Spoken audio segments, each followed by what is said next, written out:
Welcome back to today's episode of Words of the Wise. Today I have Chief Sneezy from San Carlos Apache PD in Arizona, 32 years in law enforcement. He's also a U.S. Marine Corps combat veteran. Welcome to the show, Chief Sneezy. Thank you. I appreciate you having me on.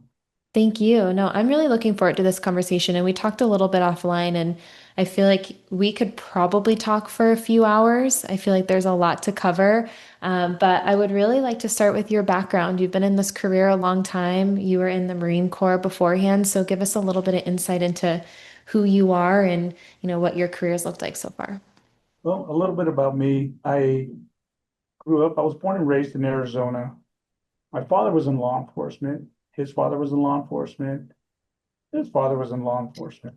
Um, it just goes back into history. My great grandfather was one of the first Apache Scouts for the United States Army. And back in 1875, when they left the reservation, they left it in the hands of the Apache Scouts, which is technically the first police department in Indian country in the United States.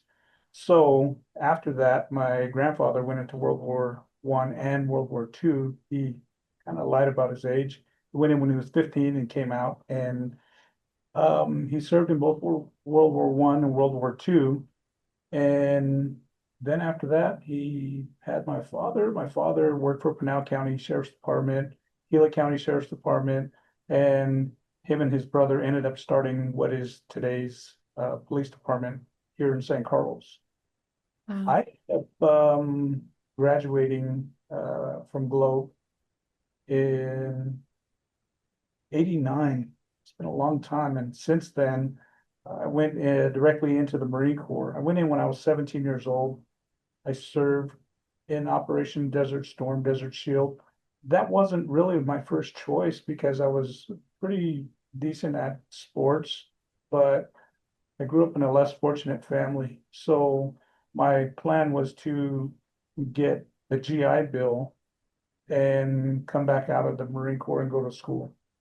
Unfortunately, when I did go in and went through the war, I ended up with PTSD instead of, I still got the GI Bill, but I ended up doing things that, I just couldn't understand.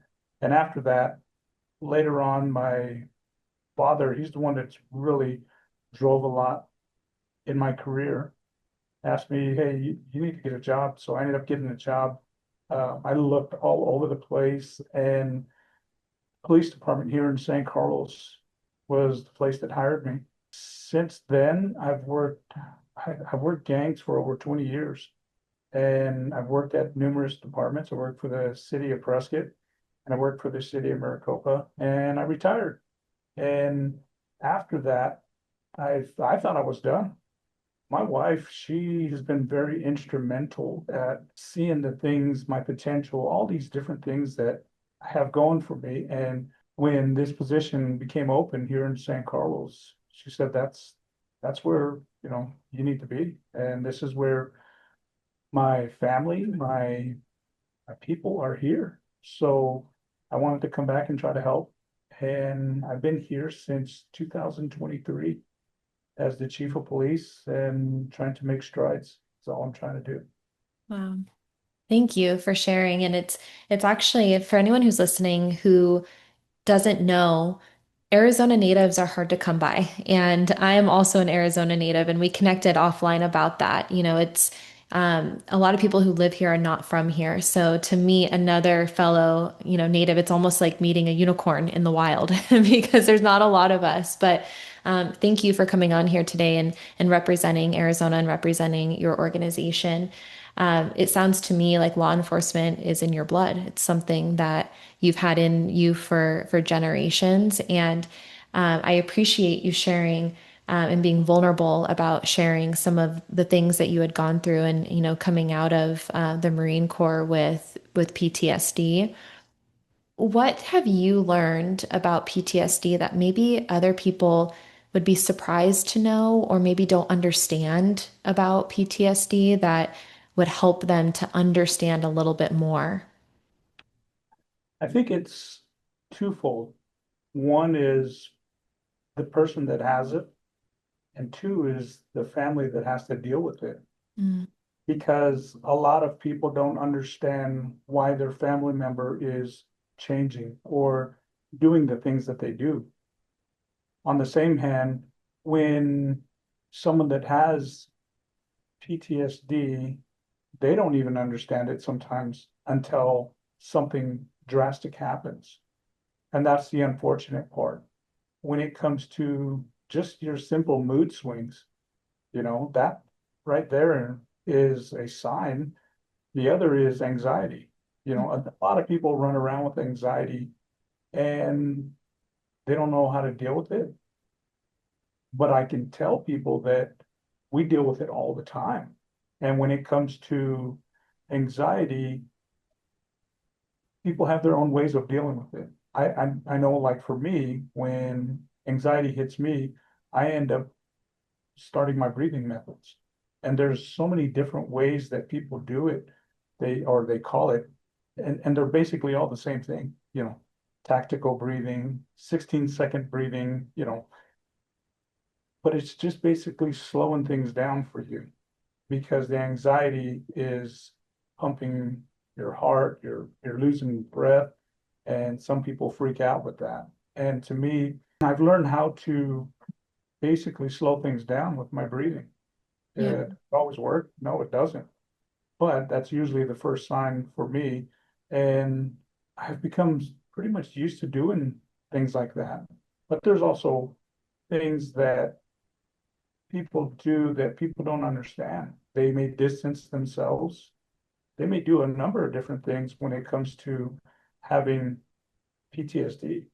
And those that like to drink, it's very dangerous for them. It truly is.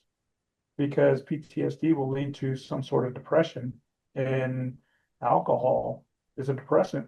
Right. And that's usually where things, you mix those two things together, now you're starting to spiral. So, and again, it's what do people know? There's websites out there, and people are reactive rather than proactive. And for me, I just try to talk to people all the time about it because I use my own experiences, not only from the Marine Corps, but even in law enforcement when it comes to how do we deal with stress. Yeah.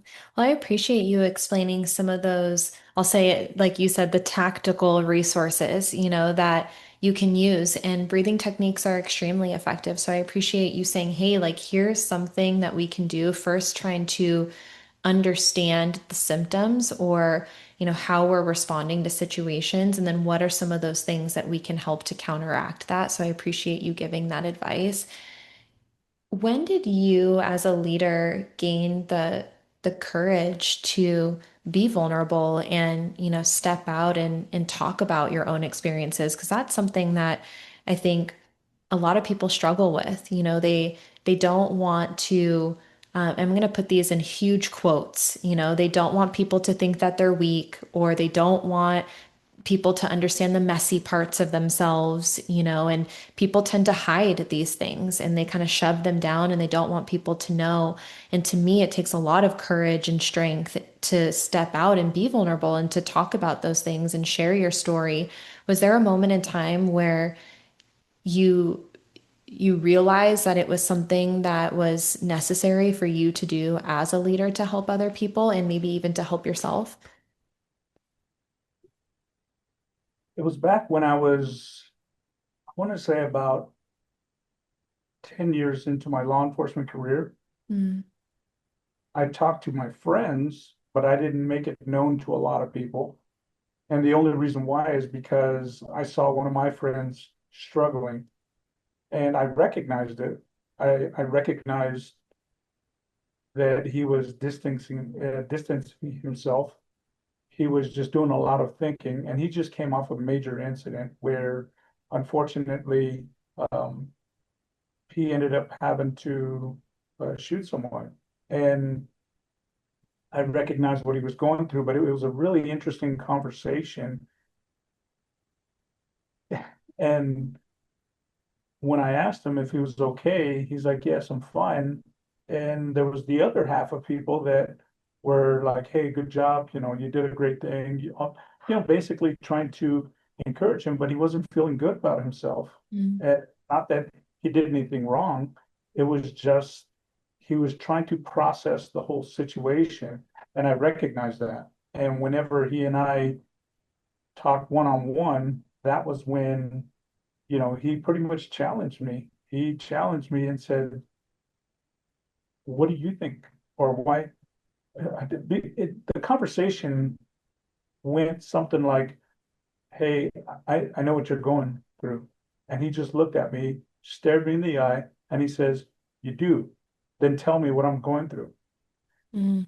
It was that challenge that I was like, "Okay, well, this is where I got to open up to him." And I told him what I'd been going through, and you should see the relief in him. And that's whenever I knew that, you know, I need to be a little more vocal at talking to people, especially when I know that they've been involved with a high stress incident. Yeah. Do you think that having those conversations can save someone's life? Absolutely. I used to be a negotiator, and when I negotiated, that was something that we did all the time, which was active listening. We encourage people to talk, even though people say, "Oh, we negotiate." We don't do much talking. We just encourage people to talk, and sooner or later, they will tell us basically what's going on. If we hit the right point, or if we hit the right trigger, and they end up telling us all these different things. And sometimes people just want to be heard. Sometimes people just want to tell somebody. I learned from my wife a long time ago. She said, um, I like talking to people I don't know because they won't judge you. And that's basically what it's like when we talk to somebody, uh, when we're negotiating with someone, is that they don't know who the person that they're talking to. And to me, I just find it pretty interesting talking to people because we all go through stress. We all go through these problems. We all have these problems. You Mm. know, I look at my staff every day, and when we have our staff meetings, I'm very open, and I tell them there's something here that's bothering you, and it may not even be at the police department. It's probably at home, and we're thinking about it 24/7. And sometimes it's hard for us to do our job. So, you know, my job is to recognize that. Their job is to maybe agree with it, or try to help them to solve that problem. That's part of their job. Is it's twofold. Yeah, they have to do their part. Yeah. I was watching a show the other day, and you just reminded me of this because I thought it was such an interesting question. And I think it relates to what you were saying. They said, there was someone that said, I'm afraid of failure. And the person they were talking to challenged them and they said, are you afraid of failure or are you afraid of other people seeing you fail? And it opened up this conversation of, if you were in the woods by yourself and you failed at something, would you care as much? Like, probably not, because you're like, okay, like I tripped and fell, I'm going to get back up and I'm going to do it again. Yeah. But if you were in a group setting with other people and they saw you fail, so is it really the fear of failure or is it the fear of other people seeing you fail? And I think it's this idea of what you said before of judgment. I think we care a lot about what other people think or how they view us or how they see us. And there's a fear in that. But by you, as the leader of an organization, opening up the conversation and saying, hey, I've been through things, and putting yourself out there and not being afraid of failure or judgment, of really just putting yourself out there to help other people, I think it opens up that door for other people to feel safe in doing those things so that they no longer have that fear of judgment or that fear of failure. And I used to very much be the person who wanted to hide everything, shove it down. I had a really hard childhood. I really tried to put on a perception of perfection. I didn't want people to know those things about myself. I wanted to reinvent myself and without dealing with the other stuff. And I recognized, and it was honestly through working in this space with law enforcement, that it's a superpower. I really believe that we've all gone through really hard things at varying levels, and we all have a story and we all have value to bring to the table. And we all have the opportunity to help other people through our stories and past experiences.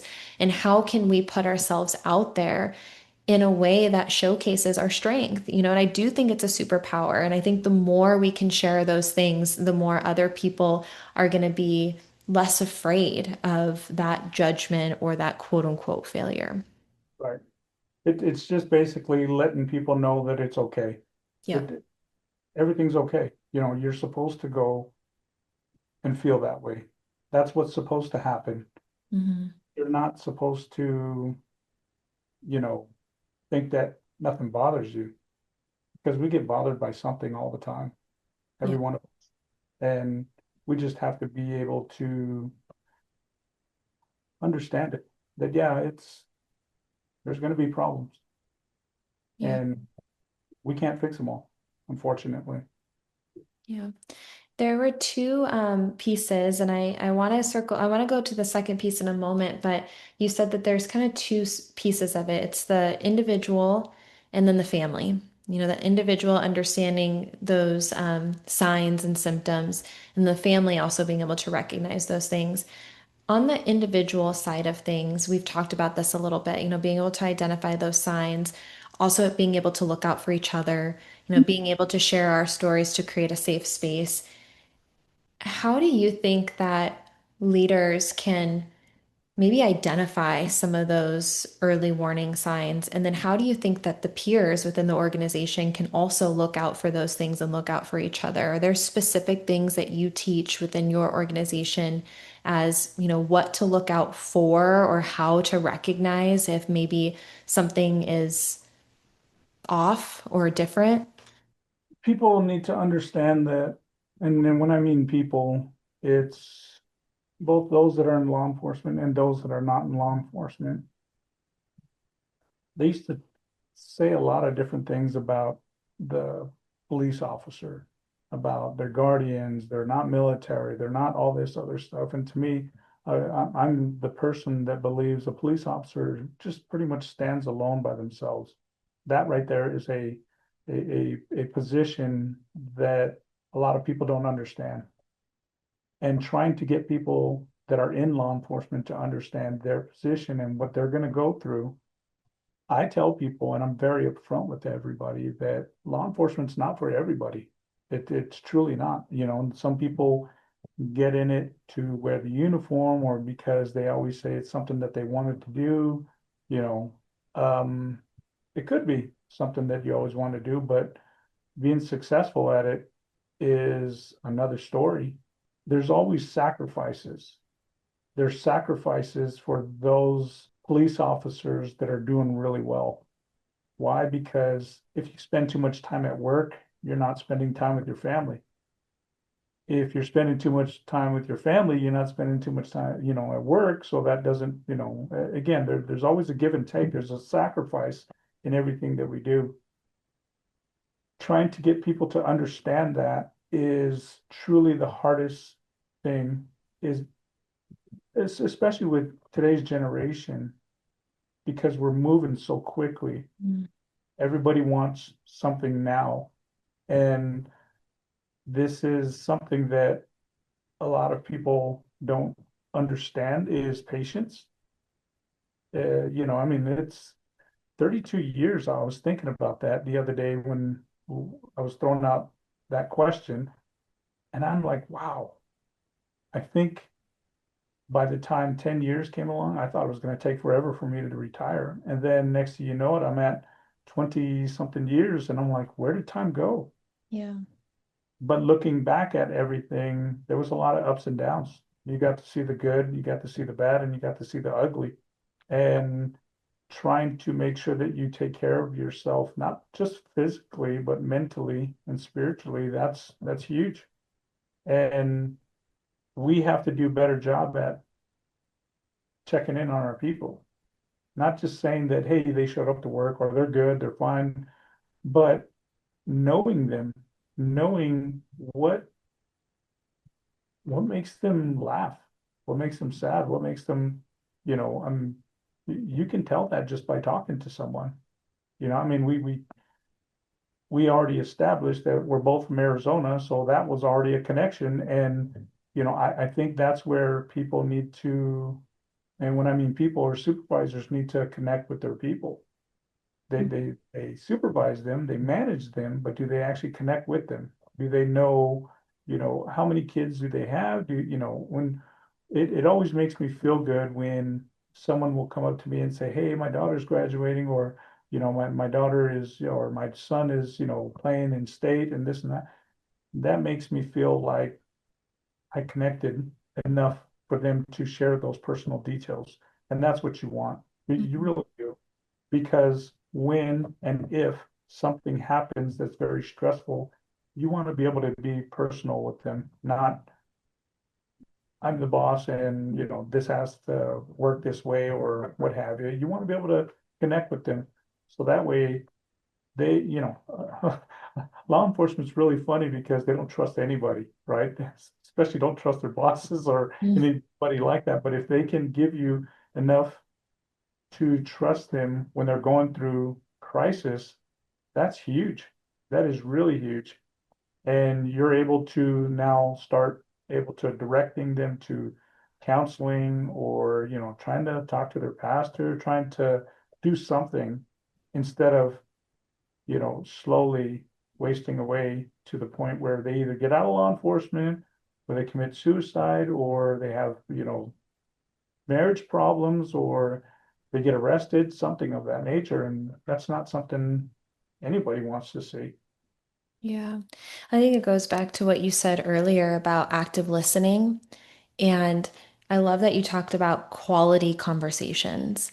And I think we miss that sometimes. Everything is so surface level, and you said the word fine a couple times describing, when you ask someone how they're doing, they're like, I'm fine, or just assuming someone's fine. And I actually talked to another chief recently, and he said that fine is not an emotion. And so if they have anyone say fine ever, they always ask better follow-up questions to that to try to get someone to say something other than fine, because fine can be such a default of us just being like, yep, we're good, we're fine, you know? And I love that you said one, like, how can we have quality, like conversations that have depth? And then how can we listen to each other actively? And I've said this time and time again, I'll scream it from the mountaintops. My biggest pet peeve is when someone asks me how I'm doing and then they don't stick around for the answer. They don't really care. They're just kind of checking a box and like, "Hey, how are you?" and then just walk away. I would much rather someone just say hello, Right. and walk by than to ask the question. And so I think we have to be mindful of how are we showing up for people? Are we giving people the time and attention that they deserve? If we don't have the time to give, how are we presenting ourselves in that way? Maybe right now is not the time to ask. If we don't have the time to stick around for the answer, then maybe just saying, "Hey, good to see you," Right. and walking by. But if we're going to ask those questions, we need to make sure that we're available to hear the response, and take the time. And I love that you said that everything's kind of on fast forward right now. And I agree. I feel like we're so rushed and impatient, and we're trying to get to the next thing as quickly as we possibly can. And I think that we would all be a little bit better if we could take those tactical breaths and slow down for a minute and understand that not everything has to be so fast or so rushed. We can have conversations that are meaningful with people. We have the time to do that. But I think somewhere along the line, we convince ourselves that we're all maybe a little bit busier than we actually are sometimes. And that's society in general. I mean, if Yeah. you look the restaurants that are being built, the majority of restaurants that are being built are all fast food. Hmm. The phones that we use, I mean, we went from what I don't even know if it was 3G or what have you, to now we're at 5. We're trying to get faster and faster. When you look at conversations like what we're talking about, I constantly do this to people only because I see it in their face. Maybe something's bothering them or something of that nature. And it's usually like the cashiers, and I'll say, "Hey, how are you doing?" And they'll say, "Doing good." My follow-up question is, are you saying that just because you have to, or are you saying that because you are doing good? Hmm. That's whenever they take a couple of seconds and they're like, "Oh, I'm doing good. I appreciate you asking." And sometimes we need that kind of connection just to open up a conversation. Yeah, I agree with you. And I did want to talk a little bit about the family side of things because I always ask the question when I start the podcast when we're offline. I ask, what's the best thing that's happened to you today? And I do this for a reason. I do it because I genuinely want to know the best part of your day. But I also think us having moments of gratitude and being able to think about the good stuff is so important for our mental health. And it trains us to think about those things a little bit more. And I think I need a reminder of that too. And so when you ask someone, like, are you really okay? Are you good? And them being like, yeah, like, thank you. I appreciate that. It's a pattern disruptor. It takes us out of like our normal patterns and takes us a moment to think, what is the best thing that's happened today? Or am I actually doing good? What does that look like? And I did want to share that you shared a piece about your family as the best part of your day, which I thought was so sweet, and I mentioned to you before, I think sometimes the things we take for granted are the things that are the best parts of our life. And I wanted to ask you, how important is family to you and your wellness? And how do you think we can better support home lives within the law enforcement profession to make them more successful? You know, it was something that I had to learn. And when I went through the Marine Corps, I didn't have a family. When I started my career, I didn't have a family. Unfortunately, I ended up getting married and losing that family, but I had to learn the hard way. And part of learning the hard way is understanding what happened. And this is where, I have to give a lot of credit to my wife because she's an awesome person.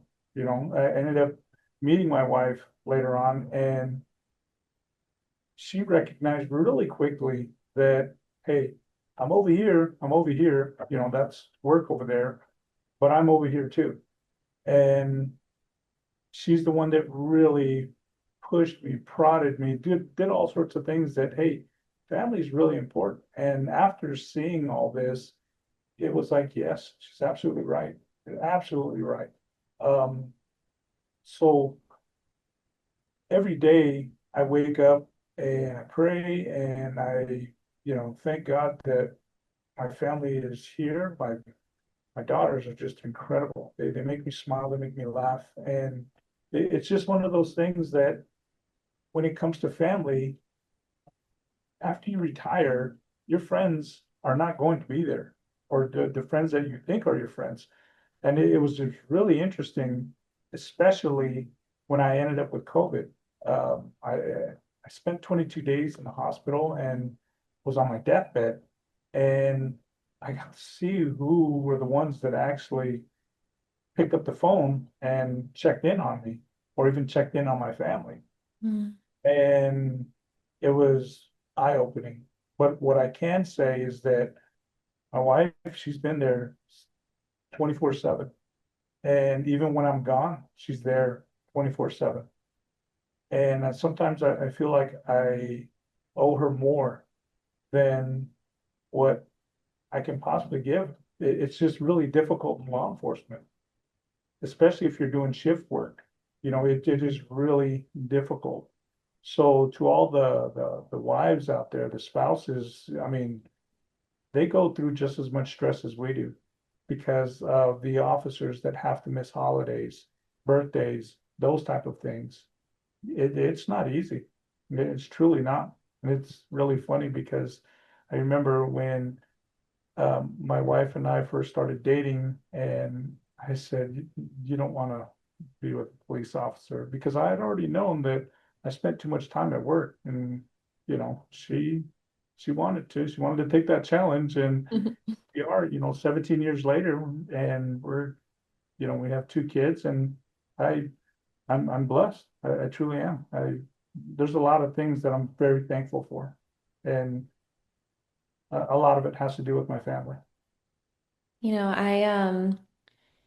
I've been through not the same, but similar struggles with you know, I put my career first in front of everyone, in front of everything. I thought that was the only way to be successful. I didn't define success by my family at the time. It was all purely professional success, and it was one track mind and all or nothing and, 100% or nothing. And when I look back, and I think sometimes we have to have perspective to understand or to have a new appreciation for things. But I too lost a family. I lost family members that I wasn't there for, and I can never get that time back. There were a lot of things that I put my career before, and I think now looking back, those are some of the biggest mistakes that I've made that I don't want to repeat. And I think that's for me, I try not to live with a lot of regret, but I try to live with a lot of learning experiences. How can I just make sure that I prioritize the right things moving forward and I don't make the same mistakes again?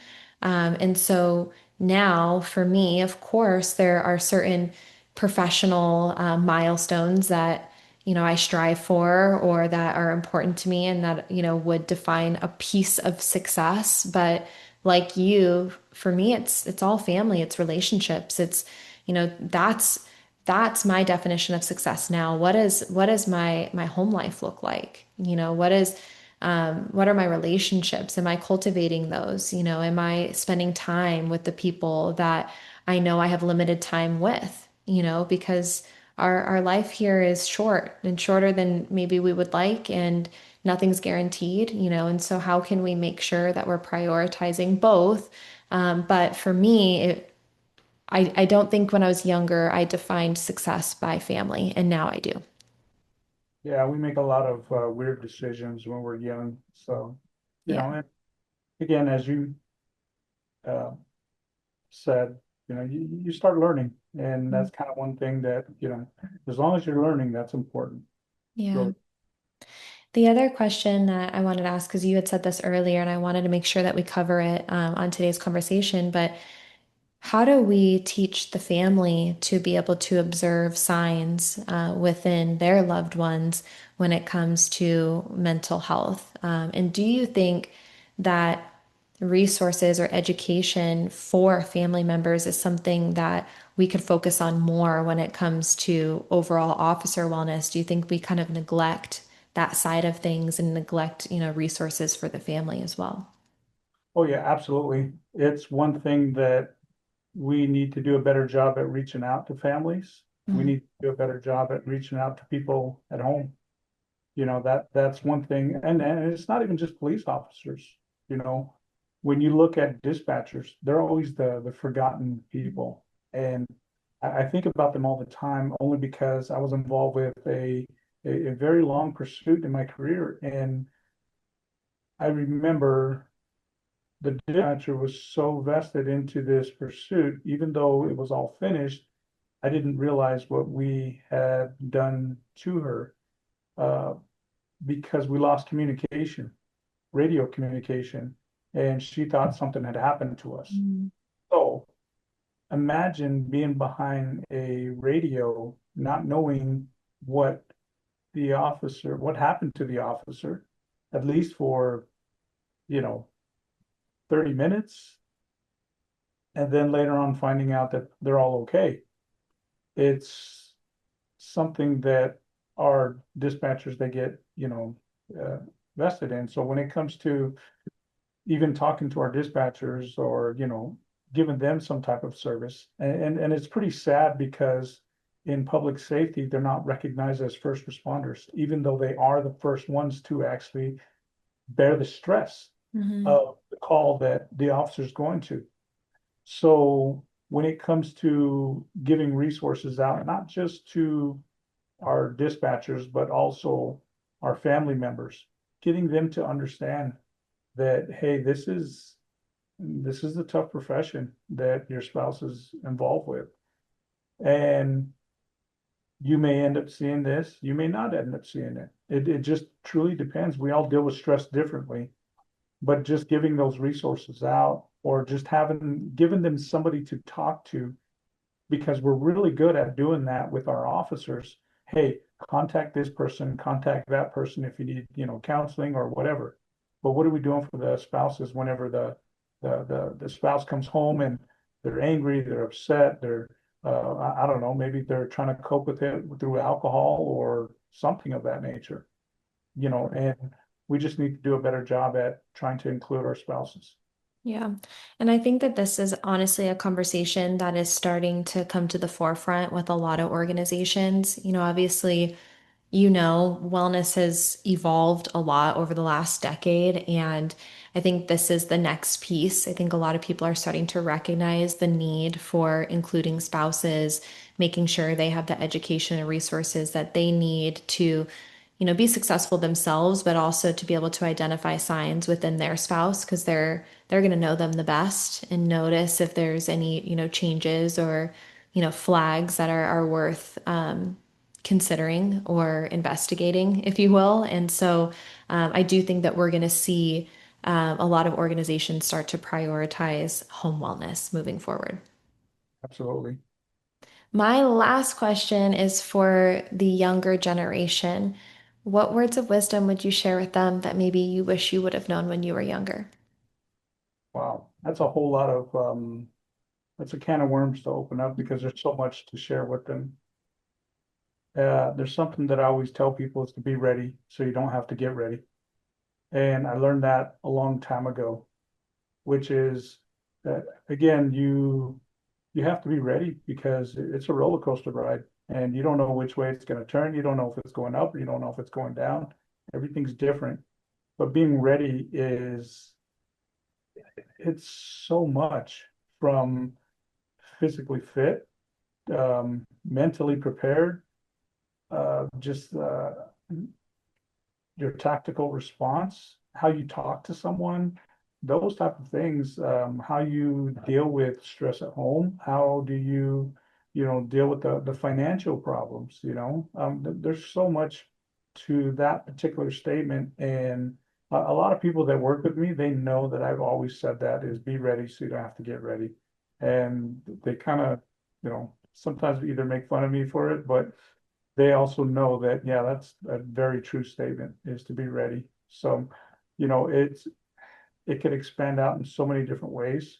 For me, what I found for myself is that I, if there's one thing that has really kept me in line, and that's my spiritual part. And my spiritual part is really, and like, again, I'm no man of the cloth or anything like that, but what I've always fell back onto was, my teachings at church or even just reading the Bible. And just lately, I've been really obsessed with, finding out what's going on in the Bible. And, there's one thing that I've always told people. And when I think about my career, this is my career, right here, which is Proverbs 3:5, which is trust in the Lord with all your heart and lean not on your own understanding, which again, every time I went through something bad, whether it be, something stressful, something that was really tough, I'd always pray. I'd always trust, and even though I didn't understand why I was going through it, I had to try to keep faith, keep the faith that everything was going to be okay. I think about it like anxiety. Anxiety, it's temporary. And that's one thing people don't seem to understand. Mm. It's just like a cut. It'll eventually heal, and you may scar up and you'll remember that cut over and over and over again. But to me, that's the way anxiety is for me, is it's going to happen again. I just have to be ready. So I don't have to get ready. Um, I love that. Thank you so much for coming on here today and sharing a little bit about yourself and being vulnerable and talking about leadership and wellness and giving your words of wisdom. I thank you, Thank you. I truly appreciate being here. of course.